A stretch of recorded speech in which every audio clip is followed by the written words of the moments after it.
محرم الحرام میں عزاداران حسین کو تمام تر بلدیاتی سہولتوں کی فراہمی کے لیے لیاری ٹاؤن اور صدر ٹاؤن نے مشترکہ اجلاس کا انعقاد کیا۔ میونسپل کمشنر حماد انڈی خان لیاری ٹاؤن اور نے زیر نظامت اور میونسپل کمشنر صدر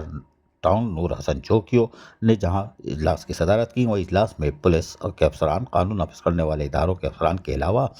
منتظمین اور علماء فقہ جعفریہ کے علاوہ متعلقہ میونسپل افسران نے بھی بھرپور طریقے سے شرکت کی۔ اجلاس میں محرم الحرام عزاداران حسین کو ہر ممکن سہولیات کی فراہمی کے لیے انتظامات کو حتمی شکل دینے اور منتظمین کے ساتھ باہمی روابط استوار کرنے کی جہاں حکمت عملی طے کی گئی، وہیں پر تمام لوگوں نے اور آنے والے شرکاء نے بھی اپنے مسائل سے آگاہ کیا، جس پر یقینی طور پر میونسپل کمشنر حماد انڈی خان اور نور حسن چوکیو صدر ٹاؤن دونوں میونسپل کمشنروں نے اپنے افسران کے ہمراہ عزاداران حسین کو اور آنے والے منتظمین کو یقین دہانی کرائی کہ آنے والے محرم الحرام میں ہم تمام تر بلدیاتی سہولتوں کی فراہمی کو یقینی بنائیں گے۔ آخر میں دعا کی گئی۔ عزیز عارف، KBS بلدیاتی نیوز، کراچی۔